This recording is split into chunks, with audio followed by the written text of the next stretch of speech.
अब हम करेंगे कुछ सेट्स की नोटेशंस होती हैं कि इनको कैसे हम डिनोट कर सकते हैं, ठीक है। तो फर्स्ट जो है हमें कह रहा है कि if A comma b comma c are elements of set A we right.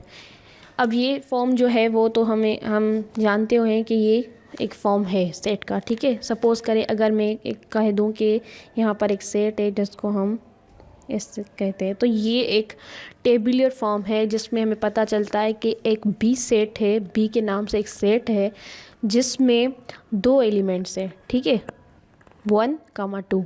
एक 1 है एलिमेंट और एक है 2 एलिमेंट, ठीक है। तो उसको हम कहते हैं टेबुलर फॉर्म। जब भी आप ये देखें कि इसमें इस फॉर्म में कोई भी सेट है तो हम इसको टेबुलर फॉर्म कहते हैं, ठीक है। फिर कह रहा है ये याद रखें कि नोटेशंस जो हैं सेट की वो 3 किस्म की होती हैं। एक होती है टेबुलर फॉर्म, दूसरी होती है डिस्क्रिप्टिव और तीसरी होती है सेट बिल्डर फॉर्म, ठीक है। तो उसके बाद ही हमारे पास डिस्क्रिप्टिव फॉर्म। अ सेट में also be described with the help of a statement, ठीक है। जो भी सेट हमारे पास स्टेटमेंट में हो, मतलब उसमें कोई स्टेटमेंट शो हो रही हो या कोई भी प्रोपोजिशन शो हो रही है, तो हम उसको कह सकते हैं कि वो डिस्क्रिप्टिव फॉर्म है सेट का। For example A is equal the set of first 3 letters of the alphabet in the English, ठीक है। अब यहाँ पर आप देख सकते हैं कि यहाँ पे सेट की बात हो रही है जिसमें 3 लेटर्स हैं, फर्स्ट 3 लेटर्स हैं इंग्लिश अल्फ़ाबेट के, ठीक है। तो ये भी एक सेट हो गया है। अब ये है कि हम इन सेट्स को अगर हमारे पास कोई टेबुलर फॉर्म में मिला हुआ है, अगर इसको डिस्क्रिप्टिव में करना है तो भी हम इसको लिख सकते हैं। अगर डिस्क्रिप्टिव फॉर्म है तो उसको हम टेबुलर फॉर्म में कर सकते हैं। तो इनकी जो है कन्वर्जन होती रहती है, ठीक है। हम इनको ईजीली कन्वर्जन उनकी कर सकते हैं, ठीक है।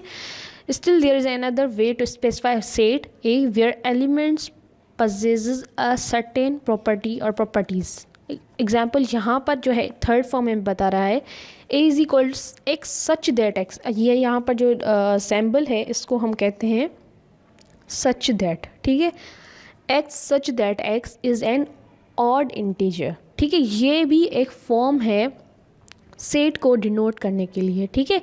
It is read as A is the set of all x. अब आप इसको सच दैट भी कह सकते हैं और इसको ऐसे भी कह सकते हैं ए is the set of all x such that x, ठीक है। आप ऐसे भी इसको जो है वो प्रोनाउंस कर सकते हैं, ठीक है। X is an odd integer. अब ये जो है आप इजीली सीख जाएंगे, इसमें कोई भी मुश्किल नहीं है। ये सेट बिल्डर फॉर्म बिल्कुल ईजी है अगर आप इसको सही से समझेंगे, ठीक है। This is known as a set builder form. इसको हम सेट बिल्डर फॉर्म कहते हैं। अब हमारे पास कोई भी अगर सेट आ जाए, सपोज करें मैं कहती हूँ यहाँ पर 1, 2, 3, ठीक है, और यहाँ पर ए है हमारे पास सेट। तो अगर मुझे इसको सेट बिल्डर फॉर्म में लिखना है तो मैं क्या करूँगी, ए इज़ इक्वल टू, यहाँ पर मैंने कर्ली ब्रैकेट दे दी। अब मेरी मर्ज़ी है यहाँ पर मैं कोई भी वेरिएबल लिख लूँ, ये कोई मायने नहीं रखता कि आपको बस एक्स यूज़ करनी है, नहीं, ठीक है। अगर मैं इसको वाई कर दूँ, वाई सच दैट वाई। अब यहाँ पर देखना है कि ये नंबर्स हैं तो किस सेट से होंगे, 1, 2, 3। अब आपको थोड़ा बहुत याद हो तो ये है नेचुरल नंबर से। तो क्या करेंगे, बिलोंग्स टू, मतलब जिस सेट बिल्डर फॉर्म जो होता है हमारे पास उसमें हम नोटेशंस यूज़ करते हैं, मैथमेटिकल नोटेशन यूज़ करते हैं एक सेट को डिफ़ाइन करने के लिए, ठीक है। Y such that y belongs to natural numbers, ठीक है। मैं यहाँ पे लिख देती हूँ, ठीक है। हमारे पास ये एक सेट है 1, 2, 3, ठीक है। हम इसको सेट बिल्डर फॉर्म में लिखते हैं एक्स सच, ठीक है, एक्स ही सही है, x such that x belongs to natural number, ठीक है। अब यहाँ पर हमने ये बता दिया कि ये एक सेट है जो नेचुरल नंबर से बिलोंग करता है, ठीक है। और ये जो साइन है उसको कहते हैं हम एंड, ठीक है। एंड अब एक्स को हम डिफाइन करें, एक्स इज़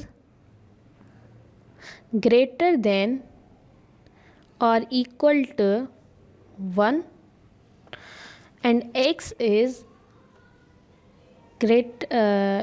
less than